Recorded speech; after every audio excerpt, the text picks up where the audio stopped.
Hi guys, Natasha with the Day with Ethel vlog. Stefanie London is a very, very new to me author, and I was excited to receive this book because it just kind of drew me to it. I like the premises. American girl living in Australia. Australia is my, unicorn place to visit. But when I dove into the Aussie next door, I learned a lot more about a storyline and an amazing plot that this author came up with. This is Angie Donovan and Jace Walters' story, and it's kind of like it's a slow burn. Angie is living in Australia. She's enjoying what she's doing. She's the bubbly new person in this small community, trying to get new things done for the community center, the retirement place. She just has so many fun ideas, but she's also kind of hiding from her past. And as she starts to find out, she has to go back to the States. Her visa is no longer, it's not good. And her lawyer offers that, well, I'll just marry you. Not the guy she wants to marry. So she's heartbroken. She goes back home. She runs into her landlord.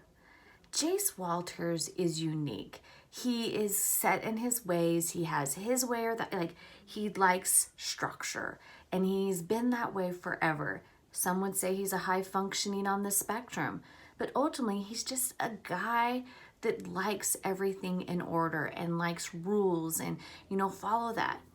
But something about Angie kind of just makes him think longer and kind of look for those nuances of, facial expressions.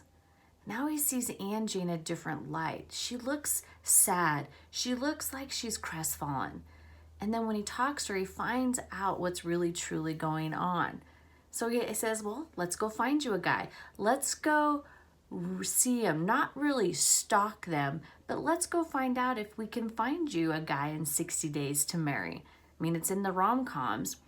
And that's what I liked about, Jace and Angie's story is that Angie really liked his structure, and that's what she fell in love with. But she was so worried of, kind of like going, like this person's gonna find her story. He's only gonna like her for, and feel sorry for her past. And then Jace has that thing, is she, with his issues, he was always worried that if somebody's judging him. And it's this beautiful tug and pull that these two fight for. And ultimately, when they're together, it's when they're the happiest and they see each other's little quirks, stuff that they fell in love with.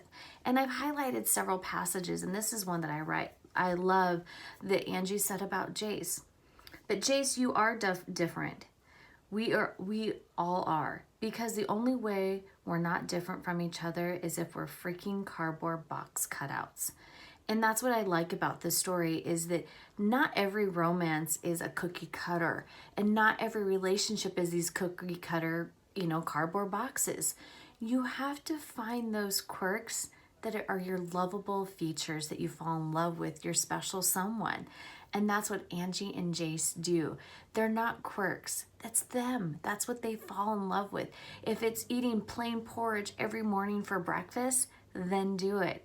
If it's your ability to have a motor mouth and you get so excited and you interrupt everybody because you're so passionate what you're doing, and that's what makes that person fall in love with you, go for it.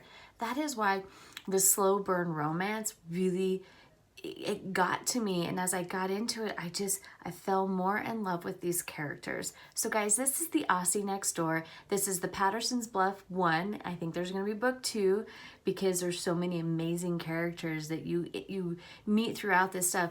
And come on, who doesn't love a story with a beautiful cliffs, ocean, Australia, and dogs? Talk to you later. Bye.